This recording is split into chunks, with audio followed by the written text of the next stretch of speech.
Love and hate. I guess we could talk about love and hate a little. Okay. Love and hate. Yeah, that's one topic.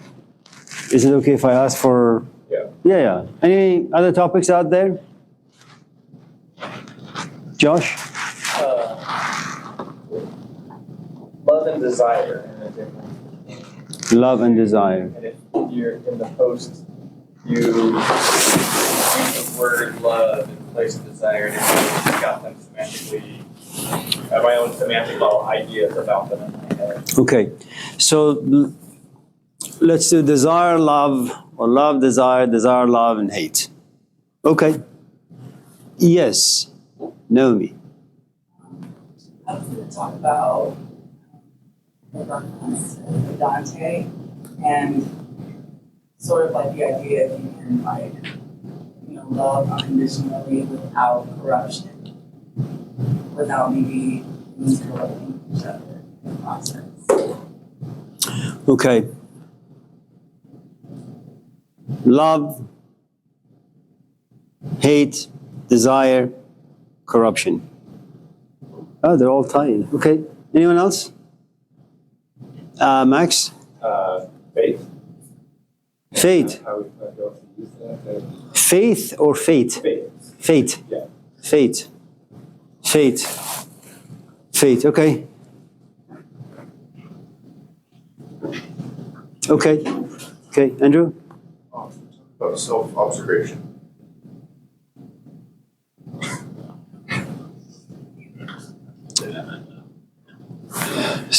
Hello, Abhi. How are you? I'm well. Oh, nothing. It's just...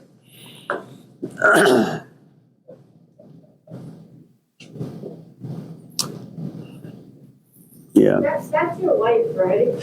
She is. Is she a student too? She was. But when she became a wife, she ceased to be a student. She rides me now. Yeah, I go here, I go there, vacuum, wash, clean. Do you guys like go somewhere after this? No, she goes her way, I go my own separate way. That's what marriage is. So she's only here for this class. When it's over, you guys... I go to my own little apartment.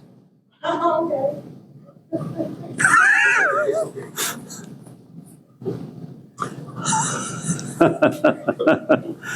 Okay. So what we have is desire in its infancy stage. Hopefully it'll turn into love. Love gets corrupted, turns into hate. And then you sit back and you observe, what the hell happened? And then at a certain point you say to yourself, maybe this was my fate. Okay, we'll tackle all of them. Yes? I have a question. So, with the weekly questions, like, what's a good weekly question that we can do? Just ask your question for a grade, not because it means anything.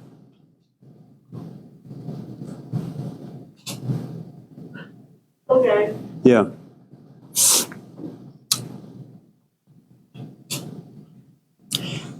You know when you go home and your companion has made you some food, you say thank you. But when you have like the flu and your temperature is 125 and they make you food, you say thank you as well. But the thank you is a little different now. You're bedridden, you're incompetent, you have to be taken care of. Your thank you when you're sick has juice in it. So if you have questions that have juice in it, well, good. Most often it doesn't, but that's besides the point. All right.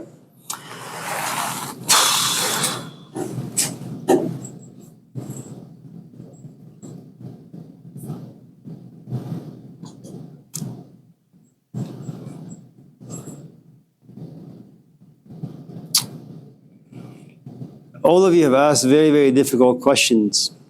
I mean, good questions, they're very difficult. Unfortunately, I'm intellectually lazy to wrestle with them. I was hoping for something simple. Because these questions take too much time, energy to unpack.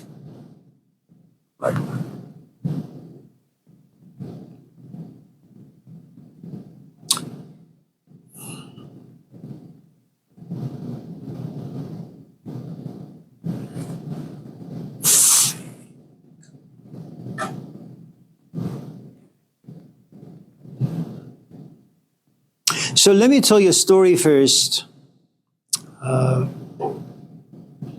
To some extent, this story refers to a question that Josh asked yesterday in a class he's not enrolled in.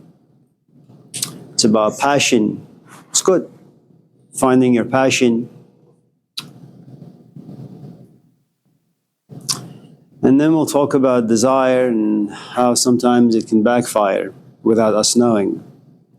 The story comes from this man who lived in India some years ago. Gurmeet and Abi, hello, are from that particular land and culture. His name is Ramana Maharshi. Not Maharshi, the long bearded fellow that introduced to the West, especially through Deepak Chopra, TM or Transcendental Meditation. Don't do it.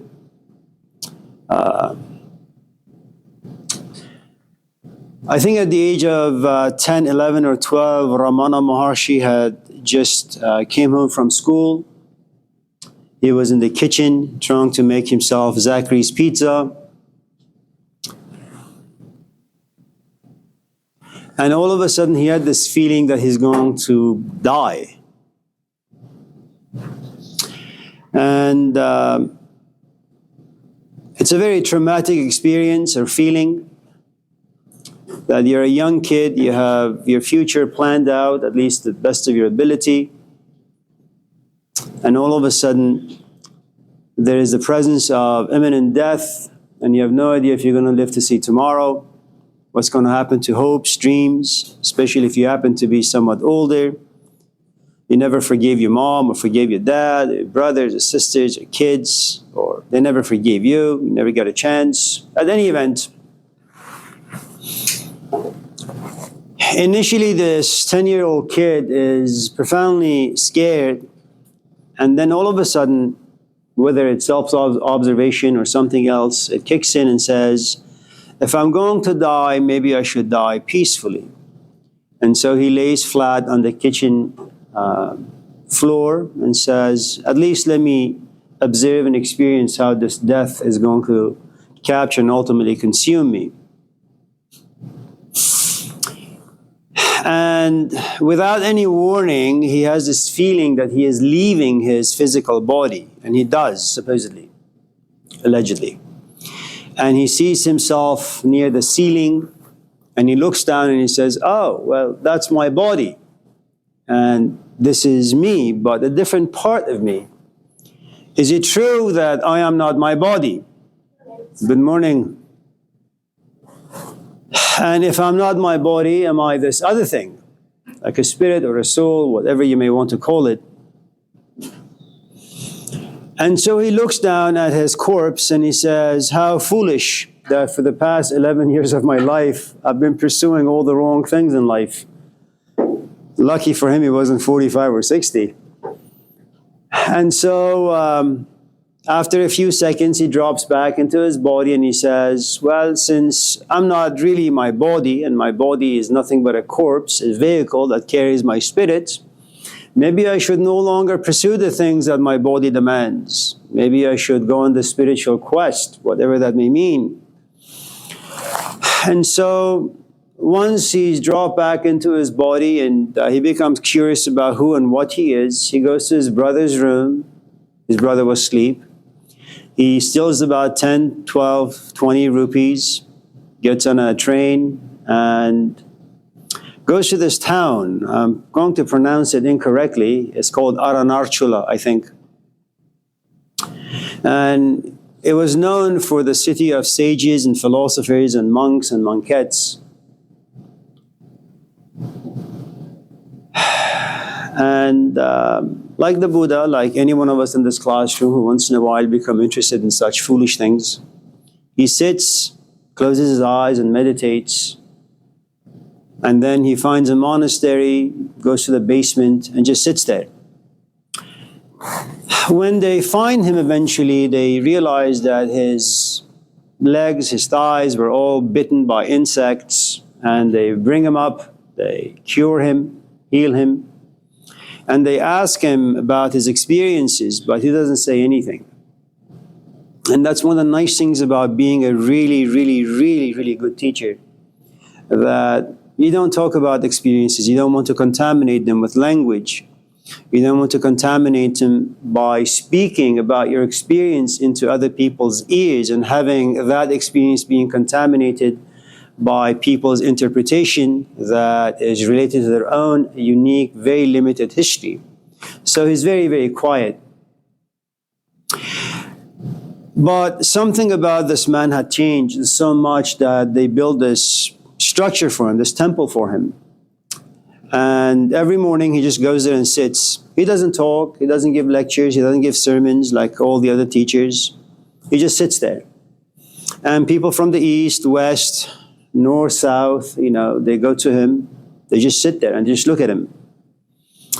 For those of you in this class who have ever read the Gospel of John, it's a book in which Jesus never tells a story. He basically says, look at me and you can have an experience. You see me, you see Adam, you see me, you see God, you see me, you see the light, you see me, you see this, you see me, you see that. That he is a one-stop shop. He's like Costco. There is something about his physical presence that reminds you of something, that inspires some parts of you, and you enjoy those parts of you that come to life. And that was what Ramana Maharshi was known for. And so when people, especially from America, would go to India and visit him, on their way back they would say, I'm not really quite sure what happened, but just going and sitting and looking at Ramana Maharshi, it was like I was in the presence of God, or something very, very special.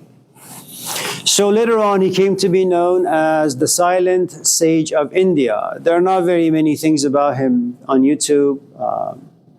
There was only, I think, one interview of him. And the main question is, who am I? And his only response is sit and just ask the question over and over again. Who am I? Who am I? Who am I? 1,000, maybe 1,000,000 times. And eventually something will happen. And for those of you in this class, to some extent, maybe the history of language and the emotions behind it, what usually happens is, first you speak without thinking, without reflecting, without much emotions. Things just come out of your mouth without you knowing why. After a while, there is a certain amount of pain that inspires reflection. Then you begin to think about what exactly it is you're talking about. But then after a while, you come to realize, yes, you know what you're talking about, but you don't feel the stuff you're talking about. For those of you in this class who know a thing or two about James Baldwin, it's a funny thing when you kind of read his life story. First, he thinks he's straight, but there are these moments he finds himself attracted to men. Then he finds himself in a very difficult position. He doesn't know if he should step forward and kiss the woman, step forward or kiss the man. He doesn't know if he should fall in love. And some of his friends, of course, died.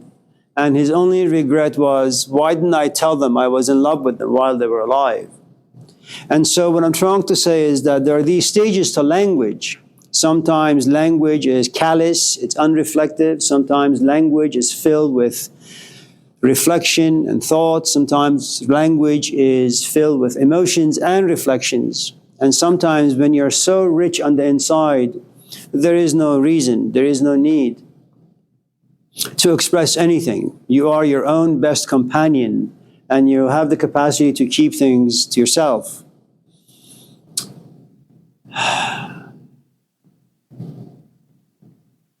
Any of you in this class who have read the book Death of a Salesman? Near the end of the book, I think it's Chuck, the oldest son, who walks into this hotel room that him and his father were staying at for some business trip. And Chuck just goes in without knocking on the door and sees his father in bed with another woman. And he loved his father, but from that point on, the love turned into hate. He never shared what he had witnessed to his mom or other brothers, I don't think, or his siblings. And his father tried to make peace with his son, but it never worked out. And eventually, of course, the father committed suicide. Chuck, of course, did not have the capacity to hold inside him what he had witnessed in a healthy way. He was filled with anger and shame and remorse and hate. That wasn't the case for Ramana Maharshi, despite his profound experience, despite the richness that lived inside him. He didn't feel the need to inspire other people through language. He just sat. So this is a story that was told by Ramana Maharshi.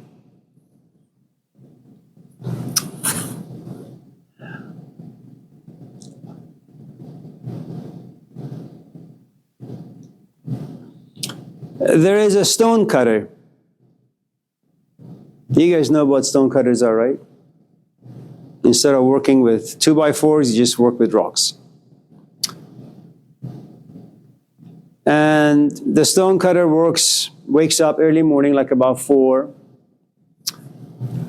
walks to the nearest mountaintop with his chisel and hammer and slowly breaks the mountain into tiny little pieces of rocks, and then puts them in a bag and takes them to the market and sells them. And with what little money he earns, he goes to Trader Joe's and buys some chips and bread and milk and takes home and spends some time with his family. One day, as he is walking home, he sees this man seated on a horse on a leather seat. And he says, if there is a God, God is so unjust, God is so unfair. Why is it that I'm a stone cutter and this man is so rich, seated on a horse? Why can't I be sitting on a horse? Why can't people bow to me? And his prayer is filled with pain, and the gods hear it. For those of you in this class who may one day read the Epic of Gilgamesh, which is a really, really nice book. It's a little complicated, but nice nevertheless. And what you will discover in the book, very early on in the book, is that if human beings want to make prayers, and if their prayers are heartfelt, if they are filled with pain, not physical pain, not intellectual pain, but spiritual pain. But I suppose all pains are ultimately the same. But if your prayers are filled with intense pain, the gods will hear and the gods will answer. So no prayer will ever go unanswered, according to the book and other traditions. And so the stone cutter prays and prays and prays, and he wakes up in the morning and he has a horse. And seated on the horse is this leather seat. And he gets on the horse and he goes through town and people bow to him and they worship him. And he feels really, really good. He makes lots of money. People respect him in ways he never known before. But it happened to be India, temperature 198 degrees. He's sweating, he's miserable. And he wants to know what is the cause of his misery. And he looks up and he comes to realize it's the sun. He said, I had never known that more powerful than this man seated on a horse can be the sun. Envy enters, jealousy enters, resentment enters, anger enters, and a desire enters. Why can't I be like the sun, more powerful than this man on the horse? I don't want to sweat. I want to have power. And that's the other thing you need to understand. All of life is about power. You come to class for power. You ask your questions for power. You get married for power. You have children for power. You divorce for power. You express your anger for power. and you sleep for power. We can't do anything in life without power. And so again, the gods hear his pleas, and instantaneously he becomes the sun. Now, everybody looks up.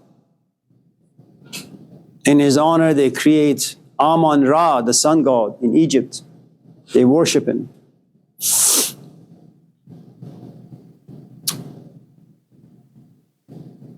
And he has a lot of good and joyous and happy time being the sun and having all this power and having everyone and everything worship him. Even the earth revolves around him or it. But one morning, as the sun comes up and is trying to impose its light on people, scorching heat, all of a sudden the sun comes to realize there is something standing as an obstacle in his way. He looks out and there's this tiny little black cloud. I thought the sun, me, the most powerful of all things, that no one can overpower it. But I see, alas, that there is this tiny little cloud. I wish to become the cloud.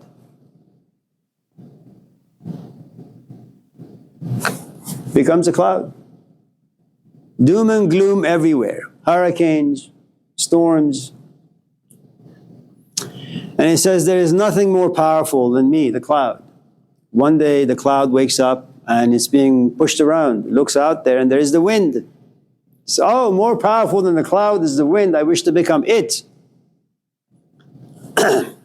Becomes the wind. Overturns houses, cars, people. One morning, the wind is strong to impose, its will onto things out there and hits this thing that remains unmoved. It looks out there, there's the mountain. More powerful than the wind is the mountain, and I wish to become it.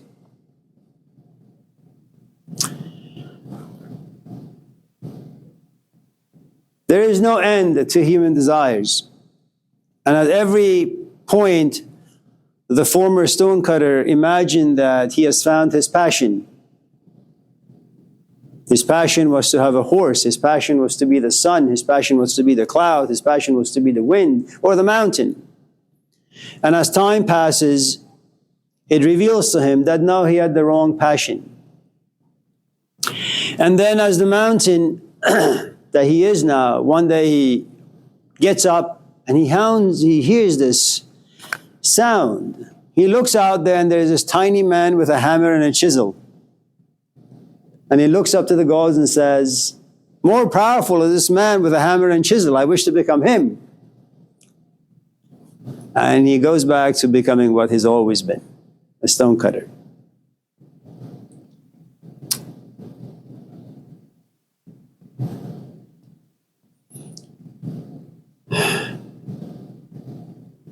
Sorry. There's just a really good Hawaiian take-on story. Single movie.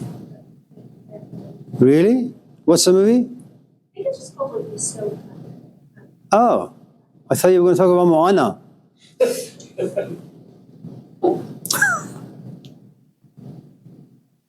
Well, do you guys mind if you talk about Moana? Is that okay? It has a little bit of everything that we've talked about so far in the past few weeks. All right, let's do it.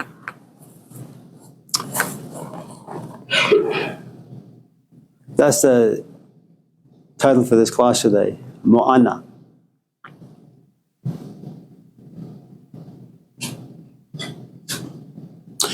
You have the chief of a certain town,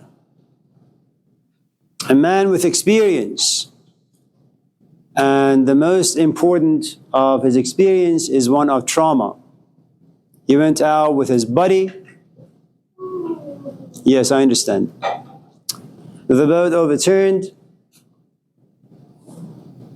They both were toppled. His buddy hit his head to a rock, and he died. And from that point on, the now chief of the town no longer goes into the water for a dip. The water frightens him. And that's what happens to all of us in this class as adults. You get hit so many times by life, you no longer think about passion. You just don't want to get hurt anymore. So he played safe. Unfortunately for the chief and his wife, they have a little daughter. Her name is Mo'ana. At the very beginning of the movie, you'll find something really, really, really weird. There's this grandmother who's telling this horrifying story. All the kids are about to pass out except Mo'ana. For some strange reason, she loves destruction. She loves chaos. And she keeps asking her grandmother to continue with the story. She loves it. Even though kids next to her are just passing out left and right, she loves it. The chief comes in, hears the story being told by his mother, and he too is horrified.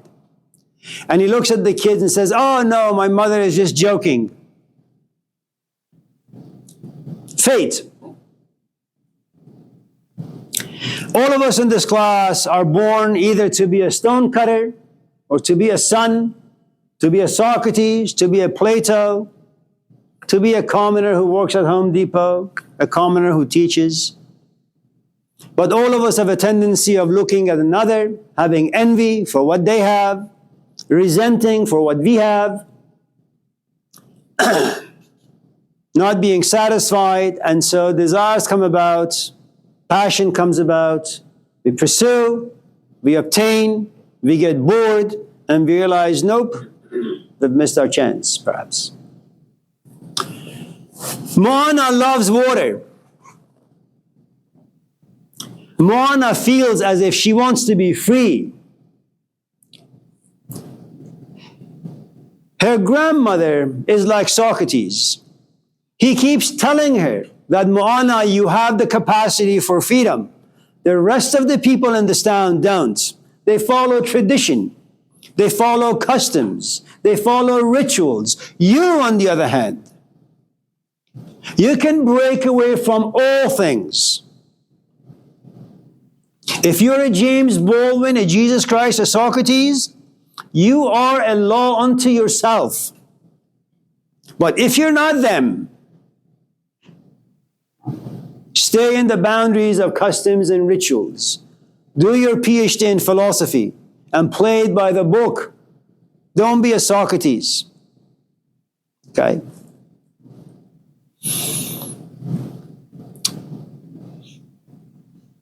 Moana is conflicted. Should I listen to my grandma? Should I follow the whispers given to me by the water, the ocean? I love the water, I love the ocean, I love curiosity, wonder, passion, but I love my parents, I love my people, I love tradition. Sometimes I love my father and I hate the fact that there is this passion living inside me. Sometimes I love my passion, but I hate my parents, for they keep me in this boundary. Which path do I choose? Which love do I follow?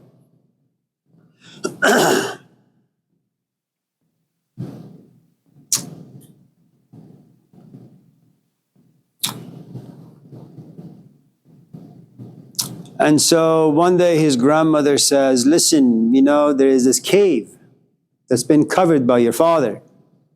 Let's open it up. You go inside, see what's in it."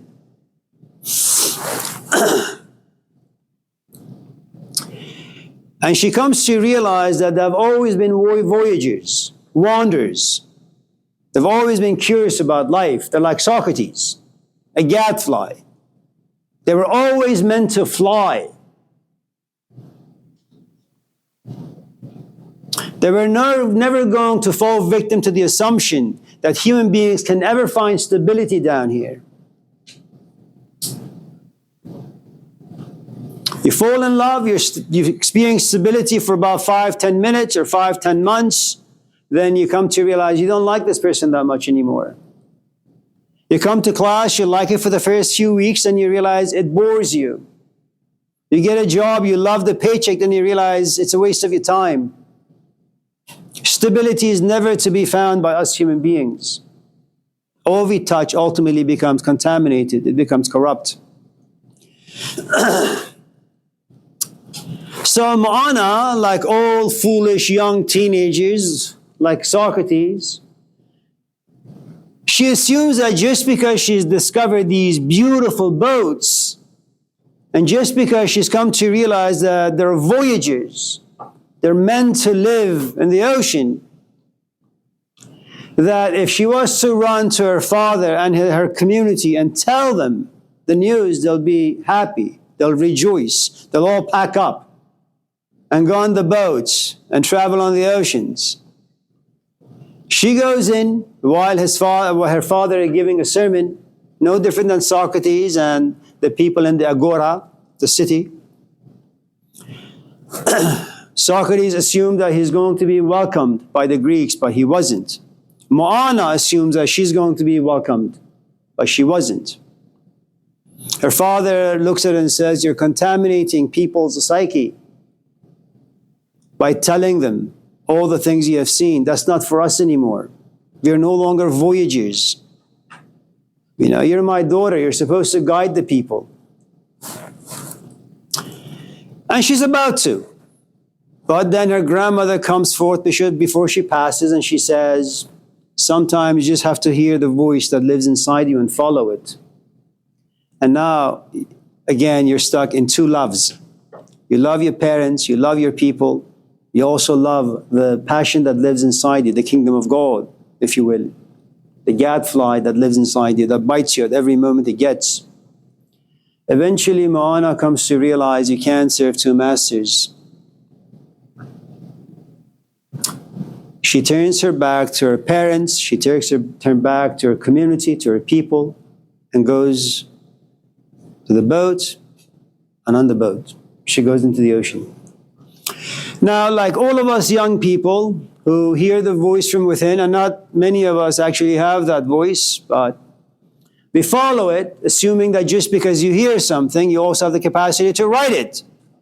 Moana comes to realize the water is far too frightening.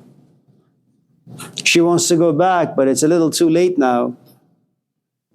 It's like you're married, things are good, not bad. You go to Pete's Coffee, you run into someone, for some strange reason, there is this roar that happens from within. And a hello turns into, hello, how are you? Hello, how are you? What's your phone number? Hello, how are you? What's your phone number? What are you doing tonight? And then there comes a point that's no longer curiosity. You have this intense passion for this other person. You could have walked away, but now it's too late. You're consumed by this thing called love, I suppose. And now you're stuck. And you want to kind of go back to your family life and make things the way they used to, but it's no longer possible. You're conflicted.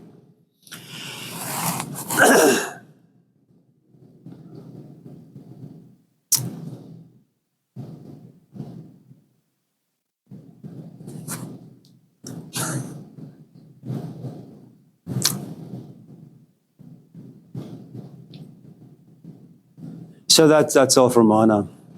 I'm kind of bored now. All right, let's move on.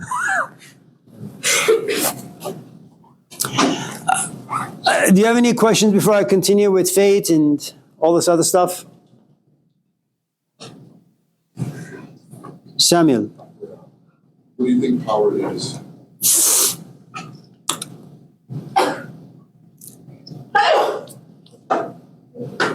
Power.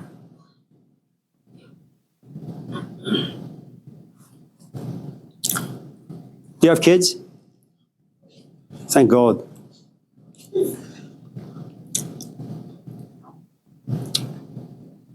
A child is born. A few days later, he's waiting for his mom to, walk to him and nurse him. The mom is just sitting like texting away. She's forgotten for a moment that she's in fact the mother. And the kid says, "What the hell is this? I didn't ask to come here, yet I am. I want some milk, man." And so he's hungry, starving, which means he doesn't have power. He says, "I don't have power. And I don't have power because I'm starving. I want power. How do I get power? Well, milk. Who gives me milk? We don't have a cow, but there's a cow over there sitting. i.e. mother. Well, I don't yet speak the language of so-called civilized people, but I'll do something better. I'm going to scream. And the mother has power. She's texting away completely in forgetfulness. The kid screams. The mother comes to be aware of something. She loses power. The kid is now having power. The mother says, let me just finish this text. It's more like a novel, really. And she turns to the child and says, can you just wait for a couple of days? I'll be right there. And the child screams some more.